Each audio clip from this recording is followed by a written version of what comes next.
Bhagavate Vasudevaya. Om Namo Bhagavate Vasudevaya.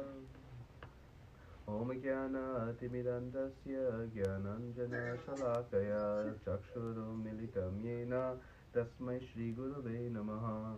Shri Chaitanya Manobishtam Stapitam Yena Bhutale Swayam Rupa Kadamayam Dadati Swapadantikam. Vandeham Shri Guru Shri Yuta Padakamalam Shri Gurun Vaishnavamscha Shri Rupam Sagrajatam Sahagana Raghunatam Vitam Tam Sajivam Sadvaitam Savadutam Parirana Saitam Krishna Chaitanya Devam Shri Radha Krishna Padan Sagana Lalita Shri Vishakhanvitamscha Hey Krishna Karuna Sindhu Dinabandhu Jagapate Gopesha Gopika Kanta Radha Kanta Namostute Tapta Kanchana Gaurangi Radhe Vrindavaneshwari Vrishabhanu Sute Devi Pranamami Hari Priye Vanchakalpatarubhyascha Kupa Sindhu Vyevacha Patitanam Pavanebhyo Vaishnavebhyo Namo Namaha Namo Vishnu Padaya Krishna Prasthaya Bhutale Srimate Bhakti Vedanta Swami Niti Namine Namaste Saraswate Devi Gauravani Pracharine Nirvishesha Shunyavadi Paschata Deshatarine Jai Shri Krishna Chaitanya Prabhu Nityananda Shri Advaita Gadadara Srivasadi Gaura Bhakta Hare Krishna Krishna Krishna Hare Hare Hare Rama, Rama Rama, Hare Hare.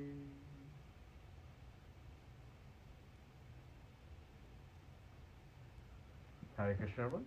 So, welcome to this Bhagavad Gita study. So, we'll be discussing today verses 1:12. So, chapter 1, verses 12 through 46. So, we'll complete chapter 1 today. And chapter 1 again is entitled Observing the Armies.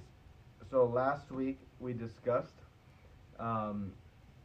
about Dhritarashtra's worry about the outcome of the war, it being having taken place, or it was taking place in a very holy Dham, Dharma Kshetra, that it did not bode well for Dhritarashtra.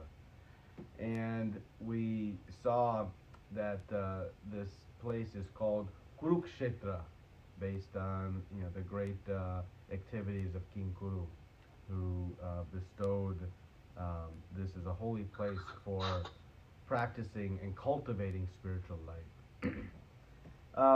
And then in the ensuing verses, we see Duryodhana's great political expertise. He had two primary, we say military assets on his side, Dronacharya and Bhishmadev. And, he was invoking their intense desire to fight, knowing that they may have some compassion towards the Pandavas. And with Dronacharya, he, called out as the son of Drupad, invoking the reminder of his very dear enemy, or fierce enemy, I should say. And like that, in speaking with Bhishmadev, he both glorified him as having immeasurable strength, but also at the same time was giving warning to those like Dronacharya to not become lazy or dependent on that, and saying that his strength is not sufficient. So again, like a politician who can say one thing and mean two different things is shown this expertise by Duryodhana. So now in this section we transition to ultimately Arjuna's dialogue with Krishna, and these are really the opening statements of Arjuna and the opening positions he's going to make, which really then will form the basis for all that Krishna is going to speak for the rest of the Bhagavad Gita.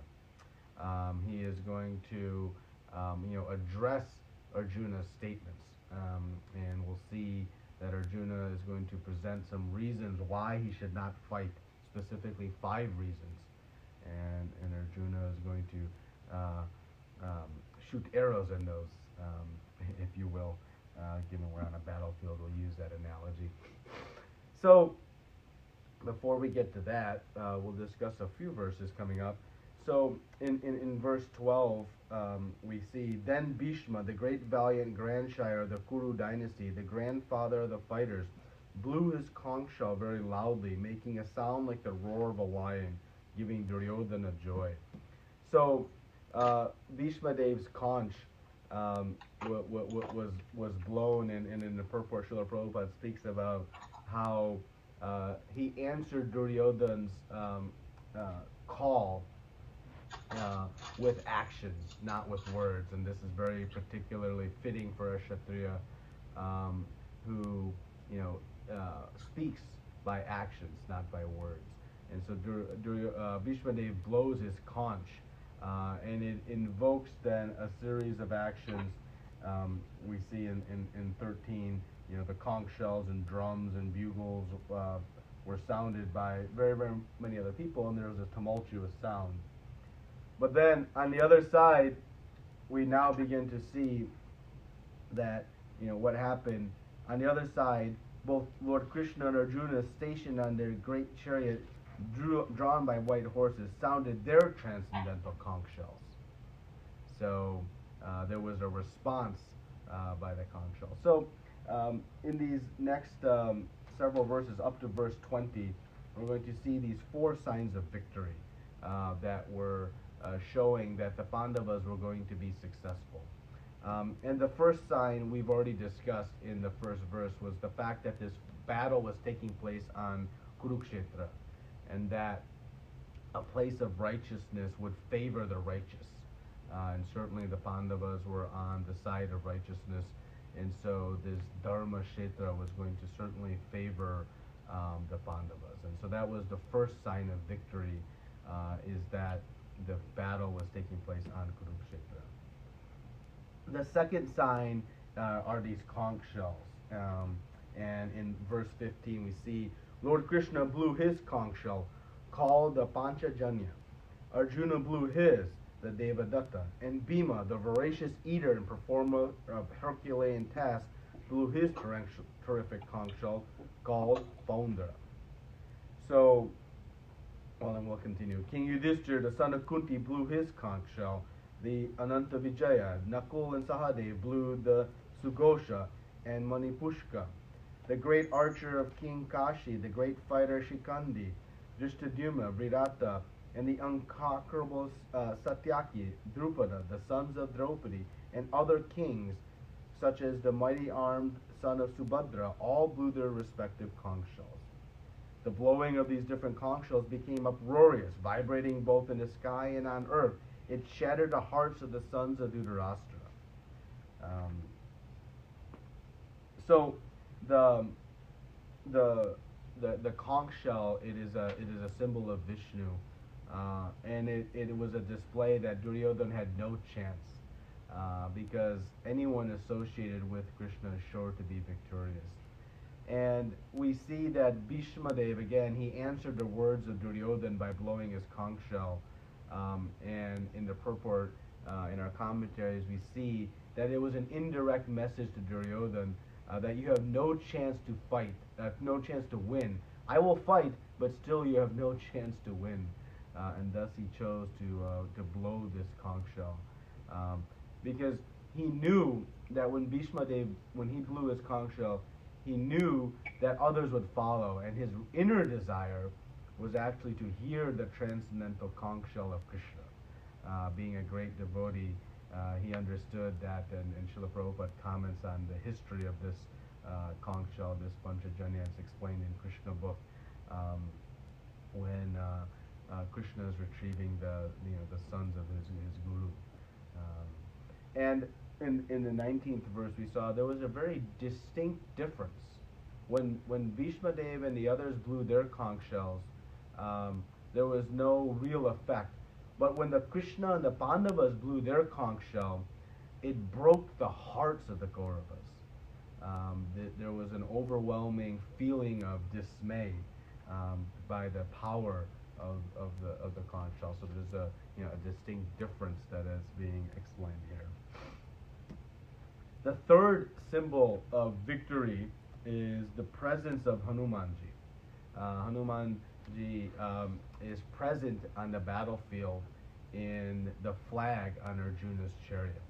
And, in Surrender Unto Me, Broijam relays this pastime of Bhim in search of a flower for Draupadi, comes in discussion with Hanumanji, and a very sweet pastime, asking him to move his tail, because he was too old to move it, and the great ferocious Herculean, Bhim could not even move that tail a millimeter, and then they understood that they are actually, in the ways brothers, both being this, the offspring of Vayu. And so Hanumanji, gave the benediction to Bhim, saying that whenever he roared on the battlefield, Hanumanji would also roar to add to his, very tumultuous roaring and war cries. And so the presence of Hanumanji, as we know, being victorious for his beloved Lord Ram in the battle of Ravan, was certainly going to assure victory for the Pandavas. So this is the third sign of victory. And the fourth and ultimate, and you can say most conclusive, was Krishna being on the side of the Pandavas. Krishna is never defeated. Taking shelter of the Lord, one has nothing to fear, even in the midst of greatest calamities. And this is the first reference to this key point, that our peace of mind only comes from Krishna. Everything that happens is from Krishna's mercy. And so this is the path to peace and happiness. And we see this from great personalities. Prahlad Maharaj being subjected to so much trials and tribulations. What was the source of his peace as just a young 5-year-old child being attacked by elephants and thrown into a well of snakes and burned in fire and thrown from cliffs? It was his intense meditation on Krishna that made him and put him in a very peaceful state. We see Maharaj Parikshit, who's facing death, imminent death. What would be our state of mind if we knew a week from today we were going to perish?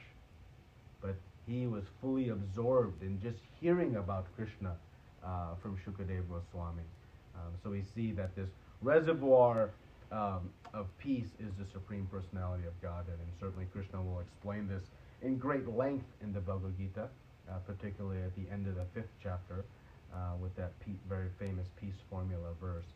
But the Krishna's presence is the sure tell sign that victory was assured. And as we will learn later in Bhagavad Gita, of course, Krishna had already killed all of the enemies, but he simply was invoking Arjuna to take credit for such a battle. So these are the 4 signs of victories.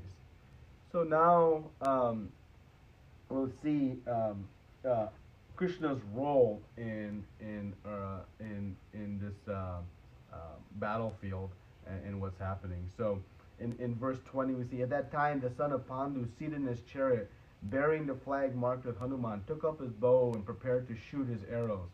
O king, after looking at the sons of Dhritarashtra drawn in military array, Arjuna then spoke to Lord Krishna these words, and this is verses 21 and 22.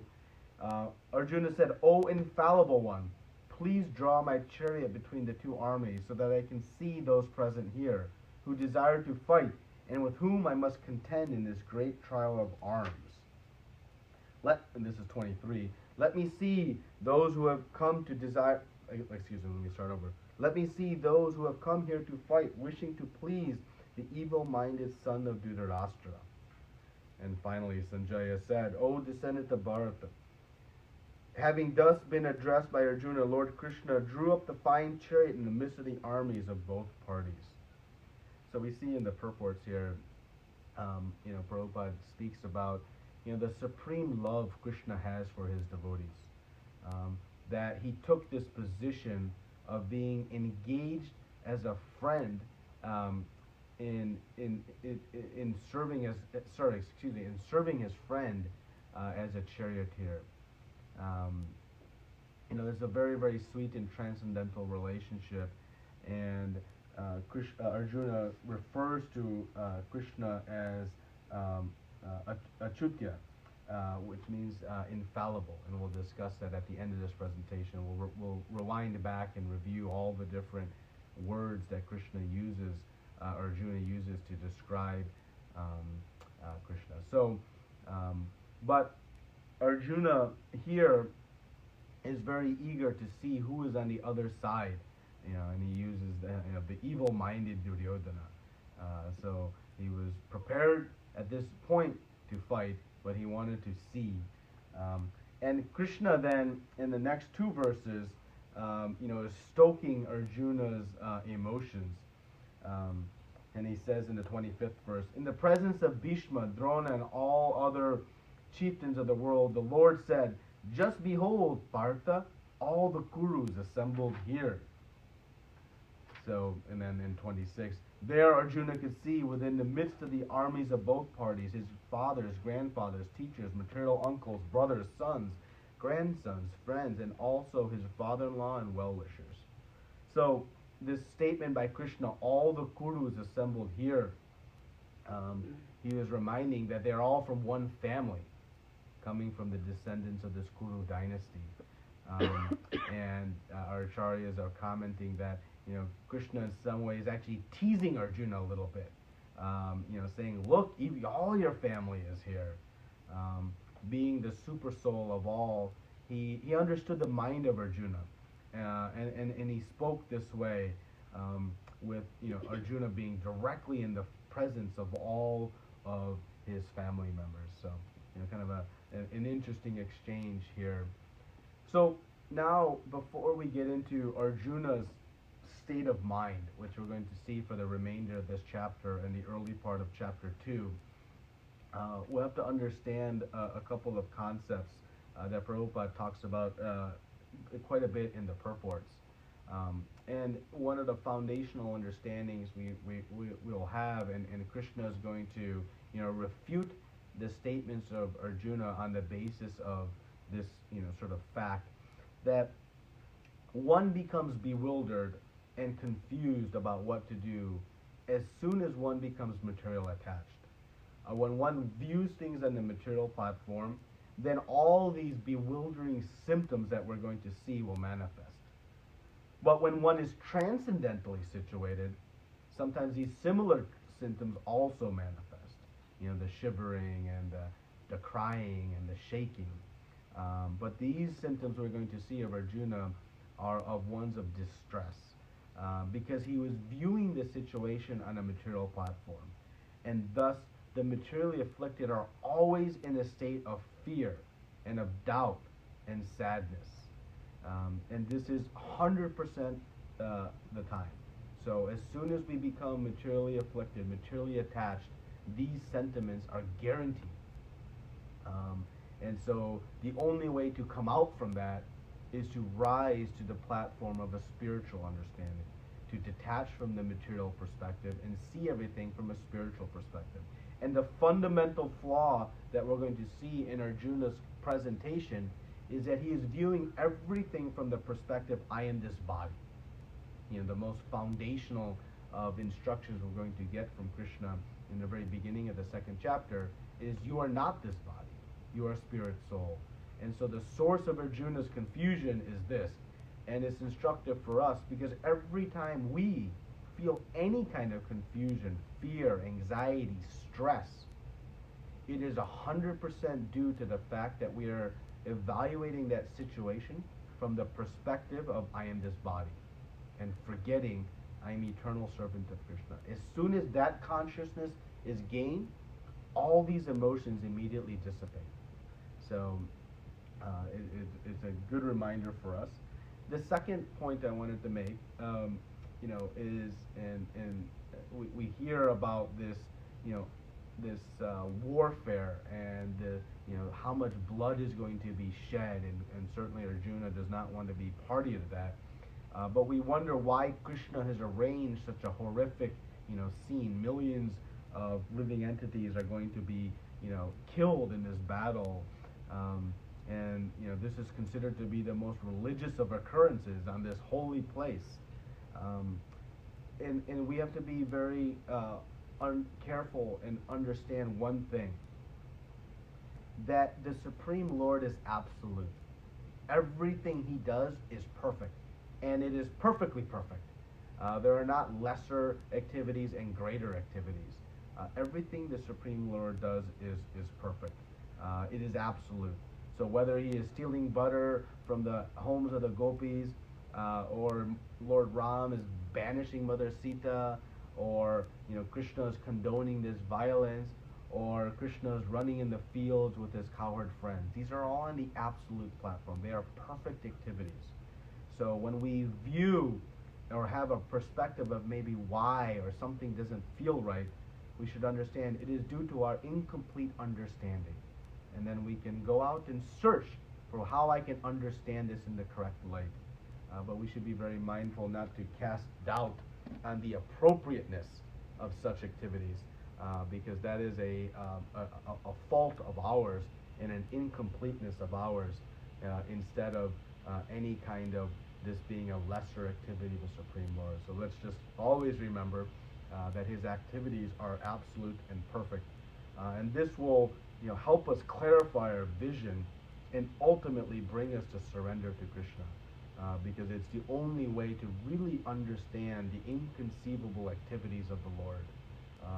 It is the only way is through this surrender. So that will bring us ultimately to the conclusion of this Bhagavad Gita. So now we're going to delve deeply into the 5 reasons Arjuna is presenting in the 27th verse on through the rest of this chapter, and I'll continue a little bit into the 2nd chapter as well, why he does not want to fight. And when we hear these reasons, we're thinking, wow, these are pretty compelling, and how is Krishna going to refute them?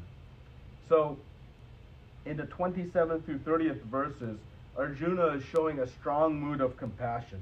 He says, when the son of Kunti, Arjuna, saw all the different grades of friends and relatives, he became overwhelmed with compassion and thus spoke this. Arjuna said, my dear Krishna, seeing my friends and relatives present before me in a fighting spirit, I feel the limbs of my body quivering and my mouth drying up. My whole body is trembling, my hair is standing on end, my Gandiva bow is slipping from my hand, and my skin is burning. I am now unable to stand here any longer. I am forgetting myself. My mind is reeling. I see only causes of misfortune. O Krishna, killer of the Keshi demon. So we see these very, strong emotions, mind reeling, quivering limbs, drying mouth, skin burning. Why? Why? It is not out of fear. Do not think Arjuna was fearful. He knew he was the most powerful warrior in the world. These emotions were out of compassion, because he knew if he fights, they will all be destroyed. And so these emotions are out of compassion, and this is a great characteristic of a pure devotee. He is para dukkha dukhi. He is not concerned about his own difficulties, but is concerned about the difficulties of others.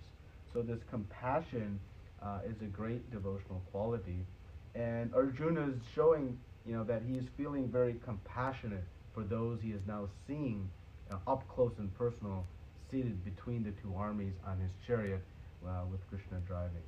And so this is a good quality, but as we'll see, it is being misapplied where Arjuna is ultimately showing his compassion.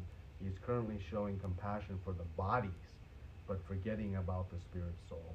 And we see, great personality, Srila Prabhupada, he cried for the lost souls of the material world.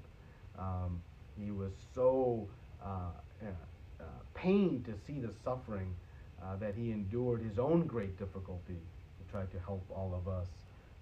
We see the pastime of Vasudev Datta asking for all the living entities to be liberated. And he wanted them not only to be relieved of sins, but he said, I wanted to accept them and to end their diseased life. So not just to be relieved, but ultimately permanent relief. So we see how far the great devotee was willing to go, even to accept the sins of others.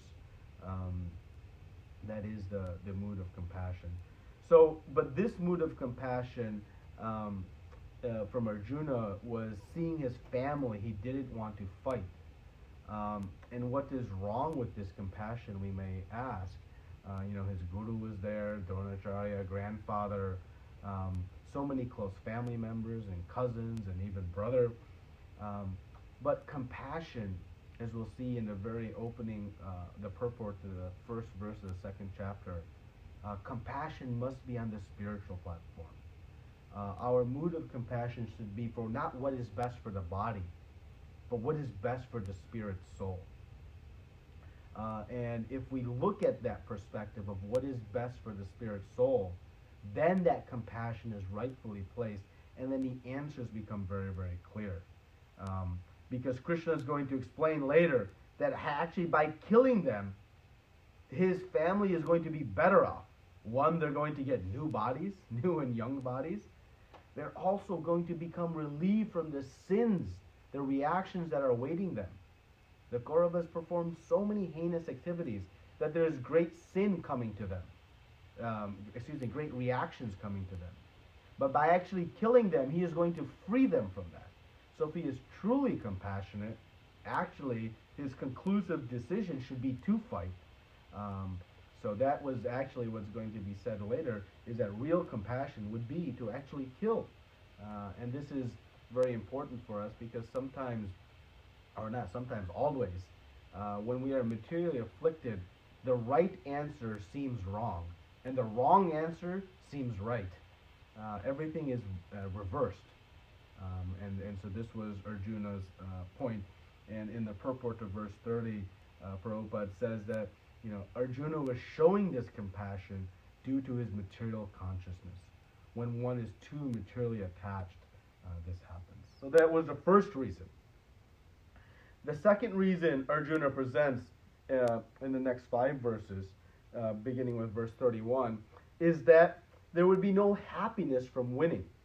And so this is on a slightly lower platform. The higher platform of, hey, it's compassionate to forgive, it's saintly to forgive. Let me move beyond this petty disagreement. But second reason is that Arjuna is saying, well, who am I going to enjoy with? So he says, I do not see how any good can come from killing my own kinsman in this battle, nor can I, my dear Krishna, desire any subsequent victory, kingdom, or happiness. O Govinda, of what avail to us are a kingdom, happiness, or even life itself, when all those whom we desire them are now arrayed on this battlefield? O Madhusudana, when teachers, fathers, sons, grandfathers, maternal uncles, father-in-law, grandson, brothers-in-law, and other relatives are ready to give up their lives and properties and are standing before me, why should I wish to kill them, even though they might otherwise kill me? O maintainer of all living entities, I am not prepared to fight with them, even with exchange for the 3 worlds, let alone this earth. What pleasure will we derive from killing the sons of Dhritarashtra? So here, Arjuna is speaking that what happiness will I be? If I'm going to win a kingdom, I want to be able to enjoy it with those I love, and those who I love are on the other side of the battlefield. And so in order to get that kingdom, I'm going to have to kill them. And so this is a very seemingly logical conclusion. But again, there's a fault in this logic. Arjuna is thinking on the selfish platform, on his own happiness, and not thinking what Krishna wants. And here comes another very important conclusion for us, and also a bit ego-shattering, is that our happiness, it only comes from Krishna's happiness. It doesn't come from our own. On the material platform, we think ourselves separate from Krishna, and this is where every trouble begins. Arjuna is feeling it now, because he is thinking on this material platform. He is not thinking that I am spirit soul, part and parcel of Krishna, but he's thinking on the bodily platform, and thus he's going to think how I can enjoy my senses. Right? And this is what the materially afflicted person comes to. They think how I can enjoy my different senses, to the point where they'll even go to Krishna to sanction their desires to enjoy separate from him. So foolish is this idea. But the real mood, the perfect mood, is that my happiness comes from Krishna's happiness. He is the source of everything. So the devotee has the understanding that I will do only what pleases Krishna and will not do anything else. So if it pleases Krishna, then I'll do it. And by rendering activities in such a mood, specifically rendering devotional service, one actually experiences this unlimited happiness. And so we should see Krishna as the source of our happiness. But actually the common mood is the opposite. We do what pleases us, and then again, even ask Krishna to sanction that. But instead, our happiness actually comes from the Supreme Lord. So Arjuna, again, speaking from this bodily platform, is thinking what happiness I will get from killing all of these, even enjoying a kingdom. But he is forgetting that we are spirit soul, part and parcel of Krishna. And our happiness comes in serving the whole, serving the will of the whole, serving the Supreme Lord. Okay? Now the next point Arjuna makes in the 36th verse, sin will overcome us if we slay such aggressors. Therefore it is not proper for us to kill the sons of Dhritarashtra and our friends. What should we gain, O Krishna, husband of the goddess of fortune? How could we be happy by killing our own kinsmen? So Arjuna is saying, it's compassionate to forgive. I'm not going to be able to enjoy the kingdom, so what's the point of fighting? And I'm going to incur so much sin. Why? Krishna, you are engaging me in warfare in which I'm going to incur sin. So it's like a lose-lose situation.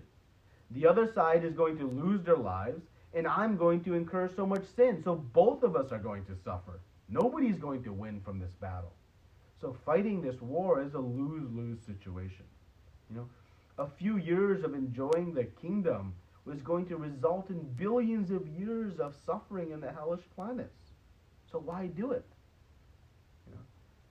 If only all of us thought in this light in pursuing the various material sense desires, a few moments of sense gratification is building so much future suffering.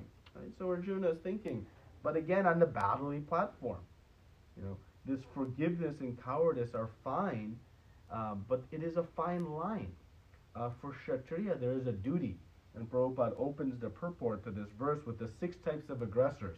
One who poisons, one who sets fire to home, one who attacks with deadly weapons, one who plunders or occupies another's lands or kidnaps a wife. Wow, it sounds like Duryodhana studied all 6 and figured out how we could, enact all of them.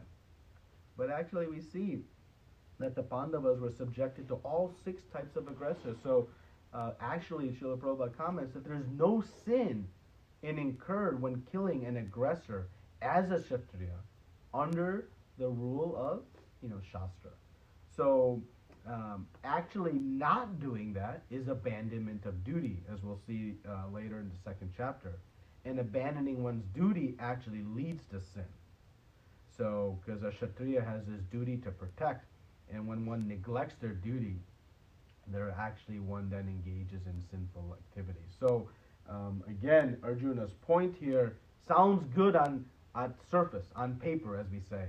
But as we dig in, we see that actually it is flawed. Just one more point on this. We see that in these types of activities, how to know what to do and what not to do. And there are different, levels of guidance. There's the Artha Shastra, which, gives us this governance over diplomacy and how to handle different situations. Then we have this Dharma Shastra, that says killing of friends and relatives is never permitted.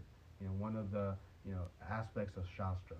And then The ultimate voice, the ultimate authority is Krishna. Right? So, even if Dharma says one should forgive, if Krishna says fight, then there is nothing else to inquire. Just fight. Because Krishna is the supreme, absolute authority in all matters. And as Grace Boyjan Prabhu gives the example, if you come to an intersection and there is a red light, well, the laws of the road said you stop at a red light. But if there's a police officer waving you through the intersection, then that authority of the police officer trumps the laws of the red light, and one proceeds in the intersection. So like that, when we come to different ideas or injunctions, and maybe they're seemingly contradictory, we must understand where is the hierarchy of authority, and the ultimate authority is Krishna. And so Krishna sanctioning this fight means that even if there were no aggressors, even if there was not the duty of the Kshatriya, if Krishna says you should fight, then we should understand that is the sanctioned outcome, and that is the ultimate authority. So an important point for us as we embark in slightly different experiences, hopefully. So now Arjuna is going to present his fourth reason in the coming verses, and this is the degradation of society that will ensue. And so I will put together a little graphic here for this topic of Varna Sankara, this unwanted progeny that will result, the destruction of society. And Arjuna is saying with the loss of Kshatriyas and the elders to protect the society from all the rogue ideas and people, the whole structure of society will break down. Bad habits will form, and the principles of religion will stop being followed, and this cascading effect will occur, and ultimately society will degrade and become destroyed. And he certainly does not want to be the cause of such destruction of society. And so he speaks in verses 37 through virtually the end of this chapter on this topic. I'll just read a couple of the verses, I won't read them all. O Jarardana, although these men, their hearts overtaken by greed, see no fault in killing one's family or quarreling with friends, why should we, who can see the crime in destroying a family, engage in these acts of sin? With the destruction of the dynasty, the eternal family traditions is vanquished, and thus the rest of family becomes involved in irreligion. When irreligion is prominent in the family, O Krishna, the women of the family become polluted, and from the degradation of womanhood, O descendant of Vrishni, comes unwanted progeny. An increase of unwanted population certainly causes hellish life, both for the family and for those who destroy the family tradition.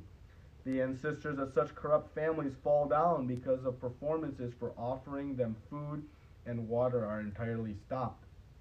By the evil deeds of those who destroy the family tradition and thus give rise to unwanted children, all kinds of community projects and family welfare are devastated. So, O Krishna, maintainer of the people, I have heard by disciplic succession that those whose family traditions are destroyed dwell always in hell. Alas, how strange it is we are preparing to commit great sinful acts, driven by the desire to enjoy a royal happiness. We are intent on killing our own kinsmen. So Arjuna is presenting these steps. So I wanted to just share them, specifically what happens. So with the first step is the loss of elders in society. When the elders in society who have wisdom are lost, then the family, religious traditions, the Vedic rituals that help govern society, they stop, and people stop performing various activities, and the whole of society depends on that. Now, this comes to one very important point about all of these different Vedic rituals and what traditions we have to do. And so Srila Prabhupada gives us a very important verse from Srimad Bhagavatam in verse 41, the purport, and I just wanted to read it. He says that anyone who has taken shelter at the lotus feet of Mukunda, the giver of liberation, giving up all kinds of obligations, and has taken to the path in all seriousness, owes neither duties nor obligations to the demigods, sages, general living entities, family members, humankind, or forefathers. That's the end of the quote. And then he finishes, such obligations are automatically fulfilled by performance of devotional service to the Supreme Personality of Godhead. So while we're speaking about the loss of family traditions, Prabhupada is reminding us of a higher platform that when one takes to Krishna consciousness, to bhakti, to service to Krishna, one has automatically fulfilled all other obligations. So very important point. I just wanted to speak about there, that Srila Prabhupada taught. So the next thing that happens is the family then, with the loss of traditions, the family becomes involved in irreligion. Basically start to perform various sinful activities and difficult results. And from that, the unprotected women become polluted because there is no guidance of Vedic principles. And basically we see the mixing of men and women outside of marriage. And so we have unchaste women and unscrupulous men. And Prabhupada, comments in this section about the importance of protecting society, including the women and children. And from there, we see then, from this unscrupulous mixing of men and women, there is unwanted progeny, this varna sankara, this offspring out of marriage that are not of good character, but born of unclean situations. And if we see in society today how much of this is prevalent, but this is not the recipe for a good society. Prabhupada says that in the purport, that good society is based on good population, and good population comes from the birthing of good, environments, coming from good environments, basically. So this is the fifth step. And then finally, what happens with all this unwanted progeny? There's a complete destruction of society through so much misbehavior. So this is the important point here that is made by Arjuna about the 6 steps that leads to the degradation of society. And it starts with, if all these people on the battlefield are killed, who is going to uphold how society should run? And thus ultimately this cascading effect will unfold. And Arjuna saying, I am going to be the source of that? No, thank you. No, thank you. I don't want to do that. So that is presented there. Then the 5th reason Arjuna now gives in the 45th verse, and they'll continue in the next chapter. Better for me if the sons of Dhritarashtra, weapon in hand, were to kill me unarmed and unresisting on the battlefield. So Arjuna is not convinced that conquering the enemy is better than being conquered. Should millions die just to enthrone him and his family as kings? So he thinks maybe it's better to be killed unresisting. Living as a beggar certainly is not an option for a Kshatriya, as we heard in the story of the great Bhimsen, who was not going to beg for permission for those flowers from the lake, and ensued in a battle. So Arjuna is thinking, okay, I'm not going to be able to live as a beggar, as a Kshatriya. Better I just be killed unarmed and unresisting on the battlefield. But he's unsure. So there is some indecision about it. And so he's saying, if I'm unsure, I should not fight. So, Arjuna is presenting these based on having acquired great learning, great training, being surrounded by wonderful personalities. And so he's presenting very logical, seemingly, reasons why not to fight. Hey, it's compassionate to forgive. I'm not going to be able to enjoy the kingdom with so much blood being spilled to get it. There'll be a sense maybe of guilt. There is, the incurrence of sin by killing so many people, and the future suffering. And I'm going to be the source of, this degradation of society. It's not clear what I should do. So Arjuna's, at the surface seems like very compelling reasons. But as we'll see, all of these are going to be turned 100% on its end. Every reason Arjuna presents is actually the complete opposite of why he should fight. And Krishna is going to tell him, if you're thinking on the platform of the soul, it is actually compassionate to fight and kill them because you're going to relieve them of all their suffering. If you really want to have happiness, then you must do your duty and obtain the pious results. Of course, he's going to ultimately speak on a higher platform. He's going to tell Arjuna that if you don't do your duty and fight, you're actually going to incur sin. But there is no sin for killing on the basis of Shastra. And ultimately, he's going to say that if you don't do your duty, others are going to follow your example, and thus that will actually lead to the degradation of society, not the loss of all elders.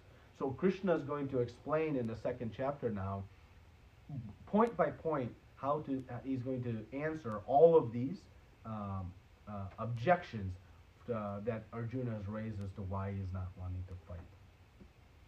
So a couple of other comments we'll make in concluding this section. We see that Arjuna is facing an extreme dilemma. And the Bhagavad Gita and Krishna's speaking is going to solve his dilemma. So we also face dilemmas. Certainly not at the magnitude of Arjuna's, but we face dilemmas. And we can understand that if Arjuna's dilemmas can be solved by the wisdom of Bhagavad Gita, then certainly our own dilemmas can be solved. And what was Arjuna's dilemma? He has a duty to kill his uncles and grandfathers and teachers and cousins. Imagine if that was our duty. What to do? He is completely devastated.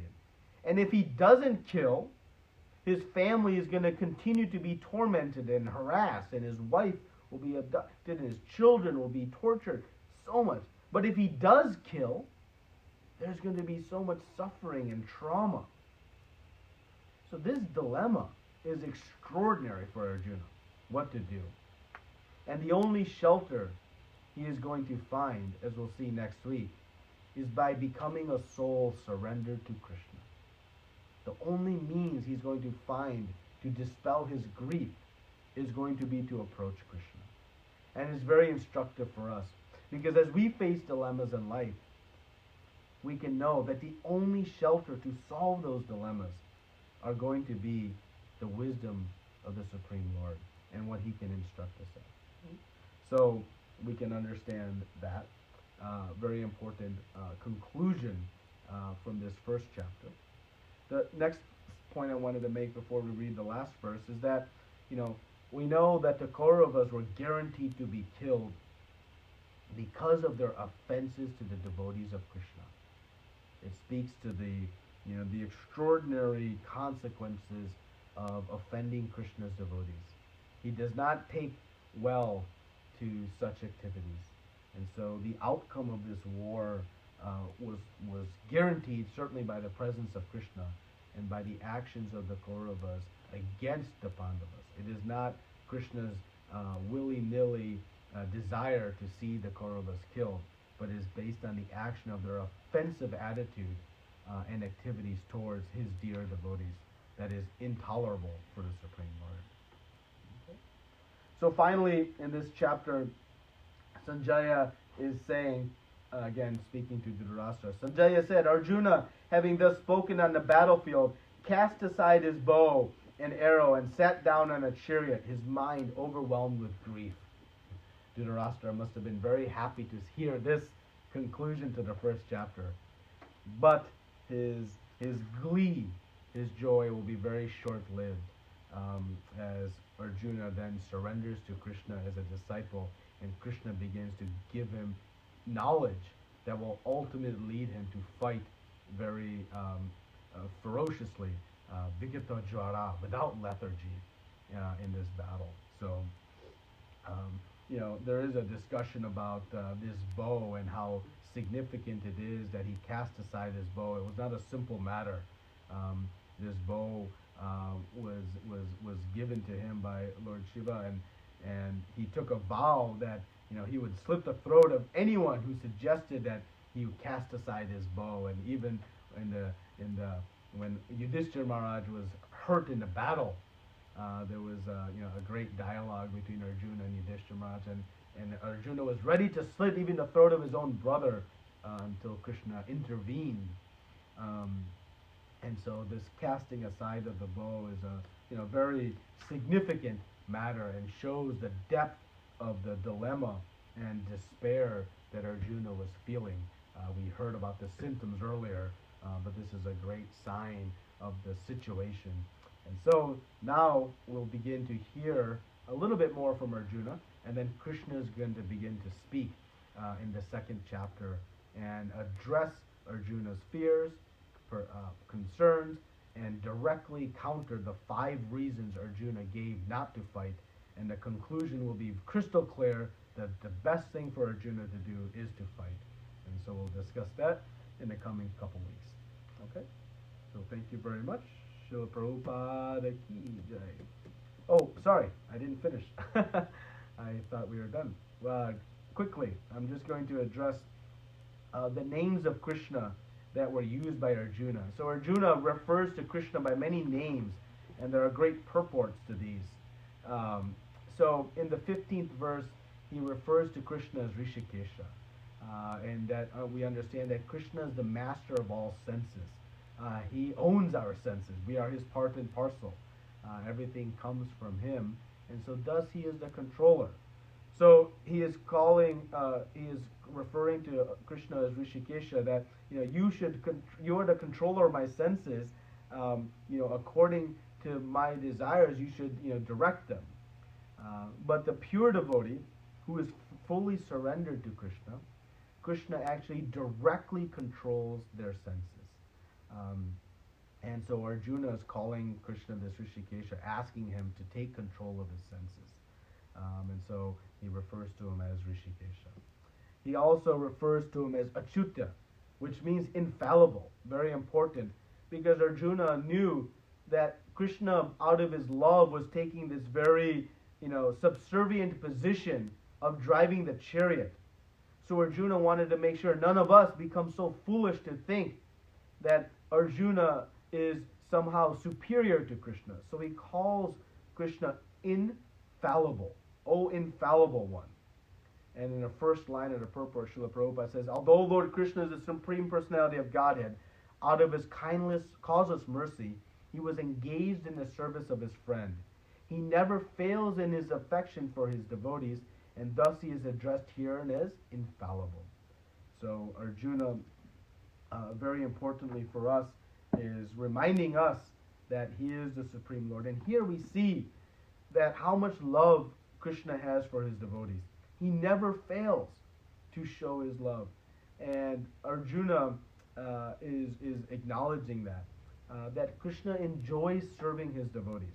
When Krishna says one should abandon all varieties of religion and surrender to him, well, Krishna reciprocates. It is a two-way street. He loves to be directed by his devotees.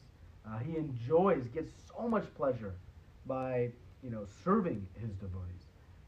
And so we see this very evidently. And Krishna's, one of his great opulences is renunciation. For his devotees, willing to renounce even his position as supreme controller and become the charioteer. Even in a very public setting. Sometimes, we don't want to do humble service in front of others. Our ego doesn't allow us to do humble service. Yet Krishna, in this most public battlefield, this most public drama, is taking a very humble position and being the driver of Arjuna. And as those who have read the Mahabharata know that, how Arjuna had to tell Krishna whether to go left or right, because there was so much noise. He was using his feet, and he would touch on the left side of Krishna to go left, and on the right side with his foot. Such a position Krishna was taking out of his love for his devotees. But Arjuna is reminding us he is infallible and very, very important. And we should be very careful not to seek out the service of Krishna. Of course, this is a transcendental exchange. In the 30th verse, Arjuna refers to Krishna as Keshava, the killer of the demons. He says, Krishna, you are the one who kills. You do this, not me. So he refers to him as Keshava. In the 32nd verse, he addresses Krishna as Govinda. Krishna is the object of pleasure for the cows and the senses. So Arjuna is telling Krishna, why are you asking me to do something that will make me unhappy? You are Govinda, the object of pleasure for my senses. But Arjuna is missing a very key point, that when we please the senses of Krishna, then our senses become happy. That is the only means to become happy. It is to please the senses of Krishna, so not to please our own. In the 35th verse, he refers to Krishna as Janardana, which has two meanings. One is the maintainer of living entities, and also the killer of the evil. So Krishna is the maintainer and also the killer of the bad. He says, Arjuna is saying, don't tell me to kill you. We should be maintaining. And if we're going to kill, you're the killer of the bad. So you should do this. So he refers to him as O Janardana. You can see Arjuna is being very clever in his using of different words. He calls Krishna Madhava in the 36th verse, as the husband of the goddess of fortune. So Arjuna is saying, you should not induce me to take action that will bring misfortune to me. Why do you want me to, incur the sins? But of course, Arjuna should know better, that the infallible Krishna would never misguide anyone. Krishna's guidance instructions would never bring misfortune, but would only bring unlimited fortune. Krishna never fails in delivering the perfect instructions. So these names are used, and again, we can conclude by remembering that anytime we are in distress, anytime we are in fear, anxiety, stress, it is 1,000,000% due to the fact that we are viewing that situation from a material, bodily perspective. Arjuna's arguments, his emotions are all due to him viewing this on a material platform. And when we experience these similar emotions, if we simply look at that perspective from I am spirit, soul, part and parcel of Krishna, then those emotions will dissipate and what to do will become very clear. And the one final point we should remember is that Arjuna is being put in this position for our benefit. Certainly he understands he is not this body, his spirit, soul. He is a pure devotee of the Lord. But he is being put in this position so that Krishna can speak for our benefit. So let us not forget that, and remember that our only path to success and happiness is pleasing Krishna. And when we do, everything else works. So with that, we'll conclude chapter 1. Lots of verses today, so sorry for going a little bit long. But next week we'll begin discussing chapter 2. So any comments or questions, clarifications, or corrections? Hare Krishna, Prabhuji. Hare Krishna, Prabhuji. Thank you for the wonderful class. Very nice class. So many points I got. Thank you, Prabhu. Prabhu, can you please repeat what Janardana, why Arjuna is calling him Janardana? Sorry, Prabhu, Yeah, no, I went very fast, no problem. So Janardana, it has two meanings. One is the maintainer of all living entities. So Arjuna is saying, hey, if Krishna, if you are the maintainer of all living entities, why are you asking me to kill these living entities? So that is the one. The second reason is Janardana also means the killer of the bad. So Krishna is the one who destroys the miscreants, right? Vinashayat Chadushkatam, we'll see in the 4th chapter. So it says, it's your job to destroy the miscreants. So then, why are you asking me to kill these aggressors? So for that reason, he is referring to him as Janardana. Thank you very much, Prabhu. Thank you, Mataji. Any other comments or questions?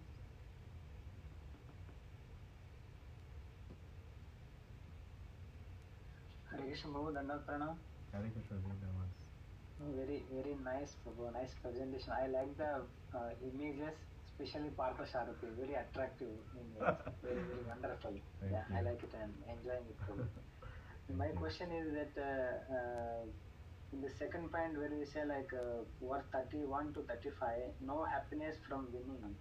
Yeah. So basically, Arjuna is not like a negative, but do we need to understand in the other way, like where Arjuna is next saying that because if I start fighting and win it, and I'm going to, even I'll win or they lose, we are going to have this all these issues. So basically, in the next verse he explains, we lose the elders and the religious will be lost and family will become unreligious, all those things until Varna Sankana, whatever he is saying, destruction of the society. So by keeping that in mind, he is saying that there is no happiness from winning. A little bit different. So Yeah. he's making a point that so his first point is compassion, right? That is a Yeah. righteous mood. Yes. But then the next point is a little bit selfish, right? So I will not get happiness by winning the kingdom, because the kingdom that I win, I won't be able to enjoy it with anybody. So he's looking at it from a selfish. So Krishna is going to open his instructions with, topics of jnana yoga, this topic of soul, and then after that, after verse 30, he's going to speak about this, almost like karma kanda process. Like if you want to enjoy even material fruits, you should still fight. So even on the lowest platform, you should fight. Up to the highest platform of knowledge, you should fight. So that piece of that is just related to that. Then when he comes to Varna Sankara, you can say that's actually on a higher platform again, because he's thinking about others. He's thinking about the degradation of society, and he doesn't want to see society break down. So that is on maybe an unselfish platform. But then he brings another selfish point in, which is saying that I don't want to be the cause of that, because those who are the cause of it suffer in hell. So he kind of mixes that. So slightly different. One is on a pure selfish platform. I won't be happy. Okay. Yep. Okay. Thank you, Prabhu. Very clear. Thank you.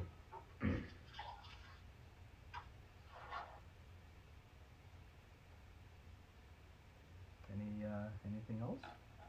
Hare Krishna Prabhu, very beautiful class, in the way each of those points that you brought out, 5 reasons not to fight, each of them practically also how we can relate to it. So that part I really, really liked. One question is in the beginning towards, maybe I'm kind of not able to kind of understand. Krishna is teasing Arjuna, you said, no, that part, like what way I'm not able to understand, how is he stoking that emotion, that part I'm not able to kind of relate. Yeah, so that's in the 25th verse. And Krishna is saying, because if you imagine, put ourselves in that field, so Arjuna is being drawn in the chariot in front of the Pandavas, right, in the army, and in between the two armies, right? So certainly he already can see Bhishma Dev and Dronacharya. So, but Krishna is saying, oh, just behold, Partha, all the Kurus assembled here, right? So it need not be said, but Krishna is saying all the Kurus assembled here. So reminding Arjuna that it is the family the familial attraction that is the cause of Arjuna's concern. He is sort of stoking that by speaking about all the assembled. Krishna did not need to say that, right? Of course, Arjuna saw all the family members on the other side. So our Acharya's comment that in this way Krishna is kind of again mildly joking with Arjuna, and he's also stoking his emotions by speaking that, and that comment was made by Srila Baladev Vidyabhushan in his commentary about this being kind of a bit of a tease for him. That's the why. So as I understand, so basically already he was in a kind of a slight dilemma, right? When he said, okay, can you please get the chariot closer to see, so that I can see who all I have to fight. And then he's saying like this, Krishna saying this, basically he's kind of reinforcing that dilemma of Arjuna in a way. Yeah. He's trying to test him, test his waters, Yeah, I think the example of two children, right? And I have a toy, one child has a toy and the other does not. And the other child is sad, and the child says, oh, I have a toy and you don't. well, you're just increasing that sentiment of that person, right? So Krishna being the super soul, he knows that Arjuna is very nervous about and very fearful and worried about this prospect of fighting his family. So now Krishna is just speaking it. It's just, again, speaking what is already being felt. It just enhances and increases that emotion. And so that way is referred to as kind of teasing out that emotion further. Yeah, now I understand it very clearly. Thank you, Guruji. Hare And Krishna. then afterwards, like after all the reasons you said, some part I kind of missed out. Like when you said that's the conclusion of our first chapter. Basically, I think you were talking about the indecision of Arjuna and then the dilemmas that we face. So, could you kind of elaborate on the conclusion of the first chapter, how you kind of linked it together there? Yeah, the conclusion, there's sort of two conclusions. One, all our source of fear and stress and anxiety and uncertainty and dilemmas, they all reside on the material platform. They don't exist on the spiritual platform. So whenever we experience that, it is a telltale sign that we are viewing that situation from I am this body, I am not spirit soul. So it is a good indicator for us. As soon as we become fearful, stop, wait a minute. I am spirit soul, I am part and parcel of Krishna. Now view that situation, and it should become clear that fear should dissipate, and we should come. So, because Arjuna's, all of these symptoms are manifest of this material perspective. Right? Just like if I have red colored glasses, I see everything as red, but everything is not red.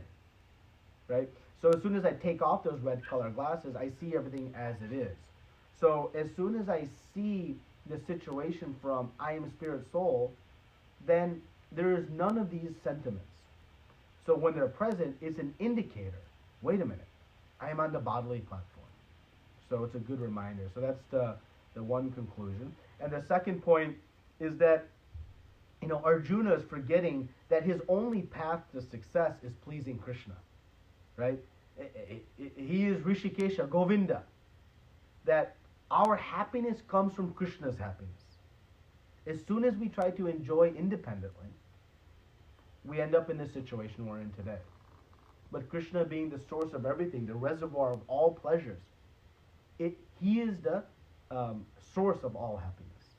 So Krishna is going to speak now about this over the next many, many chapters, and ultimately Arjuna will see that. So that's what we want to draw away from this first chapter.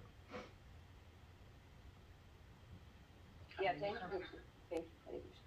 Hare Krishna Prabhu, I have one more question. Sorry, Yes, Prabhu. it might be a little different from regular.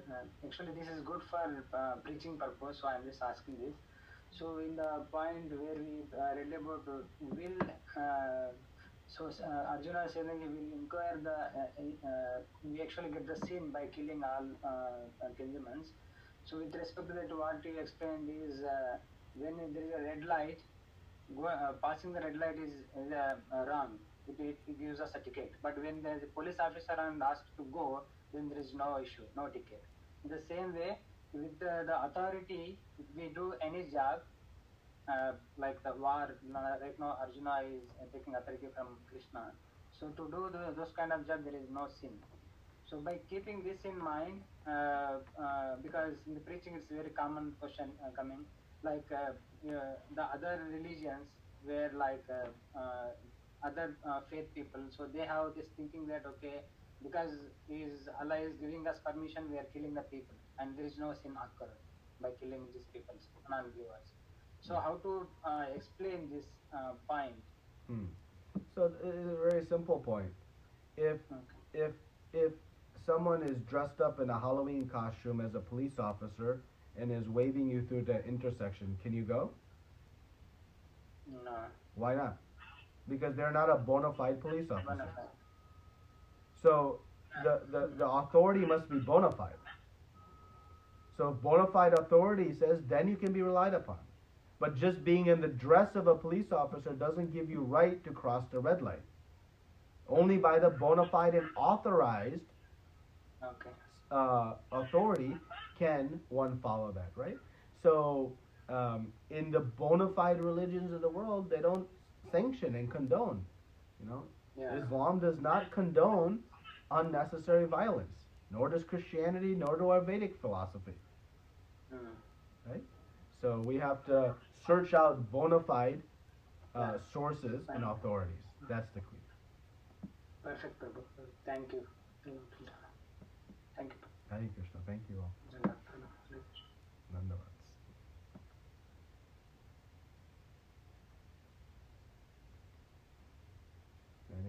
Anything else?